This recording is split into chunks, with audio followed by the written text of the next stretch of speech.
You the Great Tames, the Great Flood, the legend that birthed China's first dynasty. How one man's decades-long struggle laid the foundation for the Xia Dynasty. Chapter 1. Devastating Great Flood. The survival crisis of early Chinese civilization. More than 4,000 years ago, Eastern Eurasia experienced sharp climate shifts. The Middle and Lower Yellow River, the heartland of ancient Chinese civilization, suffered a long-term catastrophic flood. Back in prehistoric times, there were no dikes or large-scale water control projects. Once rivers burst their banks, floodwaters poured across flat lands, swallowing tribal villages on low ground.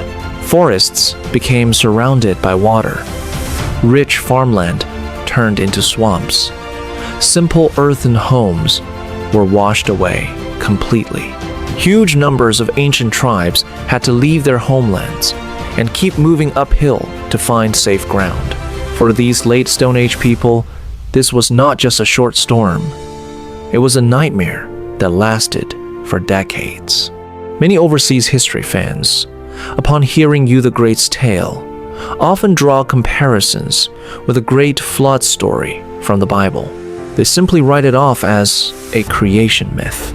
Yet over recent decades, geologists have found prehistoric flood sediment in the Middle Yellow River and Luoyang Basin. These stacked flood deposits confirm huge river deluges really happened around 4,000 years ago. Beneath the myth-telling, we find genuine shared suffering from ancient human communities. This long-running flood reshaped the land across the Central Plains. It also pushed divided tribes to put aside their internal fights and work together for survival. In many ways, this disaster sped up the merging of early Chinese cultures. When survival became the #1 goal for all people, a man who would change history was ready to appear. The Great Flood was a terrible catastrophe, but it also marked the beginning of Chinese civilizational unification. Chapter 2. Failed Predecessor, Gun's 9-year flood control, and the failure of blocking strategy. Floods had raged for many years, bringing terrible losses to countless tribes. Back then, the Central Plains ran under a tribal confederation. No single central royal power existed. This terrible public crisis forced all clans to come together and find a way to survive. The leader of the tribal confederation called local chieftains together to choose someone in charge of flood control. In the end, Yu's father Gun accepted this high-stakes mission for every tribe. Gun was already a powerful clan leader at that time. He controlled a large tribal population and plenty of labor forces. Against a raging flood, Gun chose to build thick earthen defensive walls. His whole plan relied on blocking the floodwater out. Ancient written records tell us Gun built many huge ramparts. He hoped these barriers could shield tribal villages from floodwaters. This method could work for small communities facing local, minor floods. But when dealing with a full basin overflow from a giant river such as the Yellow River, the flaws of blocking became obvious. As river levels kept climbing, the earthen dikes needed to be raised higher and higher without stop. Enormous manpower was spent. Large amounts of wood were cut, and tons of earth were compacted. It drained resources across the whole confederation. Gun managed these flood control projects for 9 full years. Yet the flood disaster still went on. Whenever floodwaters broke through the walls, the destruction turned out even worse than having no defenses at all. Ancient documents do not fully agree on what finally happened to Gun. Records of the Grand Historian write that Gun was exiled for failing his flood control duty. Some earlier pre-Qin texts describe much stricter punishment. No matter what his exact fate was, 9 years of practice had proven one hard truth.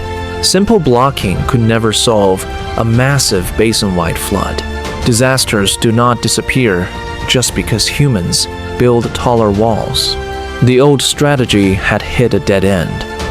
The tribal confederation had to look for an entirely new approach, and the heavy responsibility fell to Gun's son, Yu. Merely blocking disaster only prepares you for a greater collapse. Chapter 3. Yu takes charge. 13-year journey across 9 provinces, passing his home 3 times without entering. After taking on the flood control mission, Yu did not immediately gather large groups of workers to start construction. He learned hard lessons from his father's failure. He knew work would be aimless without careful surveys of mountains and river systems. So Yu set off on his long field survey journey. Together with his helpers, he climbed high mountains, crossed wet swamps, and followed major rivers all across the Central Plains.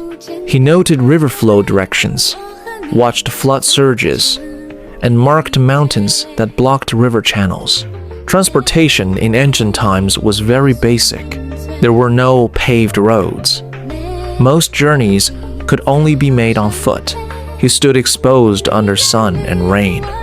Thorns cut his skin. Insects and wild animals brought constant danger along the way.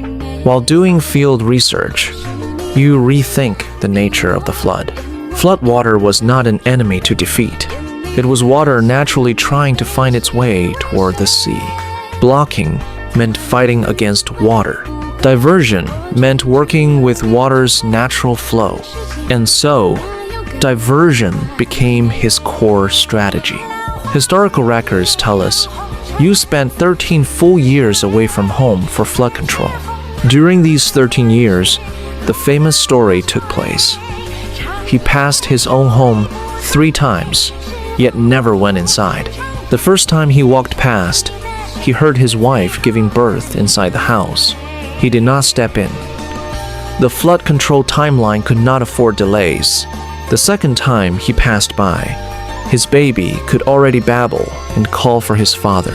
Again, he turned around and kept traveling onward. The third time he came near his home, his son had grown older and waved to him from far away. Still, Yu chose not to enter. Many modern readers may question whether Yu was too cold-hearted. We need to view this story within the context of the Tribal Confederation era. Flood control was a shared project for the entire Confederation. Countless ordinary people labored day and night under his leadership. If the main leader kept going home for family comfort, the morale of everyone working on the project would fall apart. He gave up family time to keep trust in this public mission. Yu was not a distant leader sitting in comfort. He dug earth and cut through mountains alongside workers. Thick calluses covered his hands and feet. His feet stayed in muddy water all year long, leaving lasting injuries from constant walking. Ordinary people saw their leaders suffering right beside them. This personal example convinced different clans to cooperate on flood control projects. Tribes that once doubted and fought one another slowly united around this great shared task. Passing home 3 times without entering became an ancient symbol of public duty above personal family bonds. Chapter 4. Core of Flood Control. Diversion Strategy. Dividing 9 provinces. Establishing river-mountain order. After field surveys finished, large-scale diversion projects officially launched. Yu led multi-tribal laborers, hewed mountains blocking river courses, cleared silt-filled riverbeds. Scattered overflowing streams were gathered into natural channels, guiding river water eastward toward ocean. Diversion was far more than digging several simple ditches. It required coordinating huge works crossing numerous tribal territories. One river passed Clan A's land. Another water system affected Clan B. Without unified administrative system in ancient times, mobilizing manpower and resources across tribal boundaries demanded outstanding coordination capability. As flood gradually receded, vast swamps turned back into arable farmland. Survival crisis eased, yet new governance challenges emerged. After flood, tribes scattered all over. Old mountain river boundaries had been completely destroyed by deluge. According to mountain and river layout, Yu divided central plains and surrounding land into 9 geographic zones, later known as 9 provinces. 9 provinces was not merely geographical partition. It also established early tribute system. Each region paid tributes according to local specialties. Some areas produced metal ores, some produced silk and linen, others rare timber. Chapter Yugong in Book of Documents records soil grades, local products, and tribute water routes of 9 provinces in detail. Many modern historians point out that Yugong was written long after Yu's lifetime. Portions of the text were compiled by warring state scholars recalling remote antiquity. Nevertheless, its core preserves ancient memory of land survey and territorial reorganization after Great Flood. Flood taming went far beyond hydraulic engineering. During more than 10 years fighting flood together, different tribes shared common experiences and collective memories. Previously, people only identified with their own small clan. After flood, wider sense of community took shape. People lived under one shared world, accepting unified mountain-river order. This communal awareness marked a crucial germination of early Chinese ethnic identity.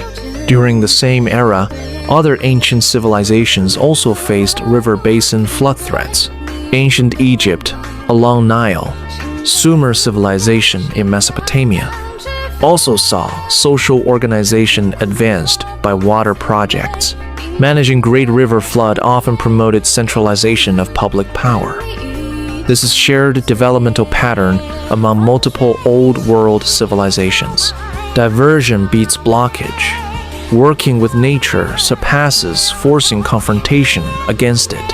Chapter 5. Core of Flood Control. Diversion Strategy. Dividing 9 provinces. Establishing River Mountain Order.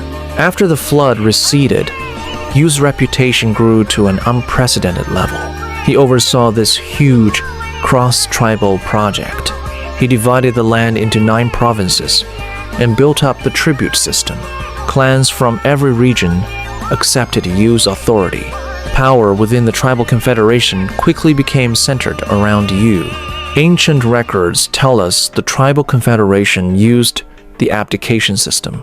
Leadership was given to worthy, capable people outside the family, not passed down to biological sons. But Yu built up enormous personal influence. This cleared the path for power to go to his son Qi, who founded the Xia Dynasty.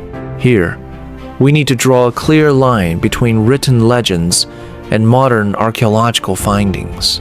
Ancient works including records of the Grand Historian and Book of Documents record Yu's full life story.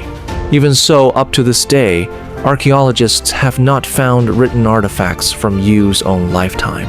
No 4,000-year-old original inscriptions can directly prove Yu was a real individual. The early two site sits in Luoyang, Henan province. It dates back roughly 3,800 to 3,500 years ago. Most scholars identify Erlitou as the capital ruins of the late Xia Dynasty. Large palace buildings, bronze ceremonial objects, and road systems have been unearthed here. They show a well-developed early kingdom once stood here. Yet, Erlitou belongs to the late Xia period. It comes 100 or 200 years after Yu's flood taming age. Geological research has found sediment proof that prehistoric floods truly took place. Still, it cannot tell us exactly which person led those flood control efforts. For this reason, historians hold different opinions. Some researchers believe Yu was a real clan leader. His achievements were praised and enlarged by people of later eras. Other scholars think Yu is a combined cultural symbol. He was formed by mixing stories, of many local flood-fighting heroes. Different tribes passed down tales of their own ancestors who fought floods. Over time, these separate legends merged into one single figure. Overseas sinologists have debated this question for many years. We should stay away from two extreme viewpoints. We must not accept every detail as proven fact. At the same time, we should not write everything off as complete myth. The Great Flood itself really happened. The historical trend, where small tribes united into bigger communities, is also real. Yu's stories carry genuine historical roots, shaped by centuries of oral retelling. This created the version we read today. The story of Yu taming the flood matters, not only for factual history, but for the shared collective memory of Chinese civilization. Chapter 6. Spiritual heritage left by Yu the Great. After walking through Yu's full flood taming story, we can sum up two profound spiritual legacies. The first one is practical wisdom for governance. Gun's failure tells later generations that forcing rigid blockage against natural rules cannot sustain for long. Yu's diversion idea shows us understanding real-world conditions and guiding natural forces works far better than mindless confrontation. This way of thinking deeply shaped Chinese political thought for thousands of years. The second legacy is a spiritual model of self-sacrifice and hard-won struggle. The tale of passing home 3 times without entering creates a moral example. It teaches people to set aside personal interests for the greater public good. Even if later generations polished parts of this story, this set of spiritual values has been handed down for centuries. We do not require archaeology to confirm every small story about Yu with 100% proof. The shared memory of Central Plains ancestors fighting that terrible flood 4,000 years ago has already become deeply rooted inside Chinese civilization. It also helps us understand why scattered early tribes chose to unite and slowly grew into an early kingdom. Now, here is a question for you. In your view, is Yu mainly a real historical person or a cultural symbol that carries the spirit of countless ancient ancestors? Leave your thoughts down in the comments. If you like this ancient Chinese history series, subscribe to our channel and turn on the notification bell. In our next episode, we step into the dawn of the Xia Dynasty. We will look at how Qi took over power and opened the age of hereditary kingship. Thank you for watching. Spirits forged through fighting disasters outlive individual historical figures.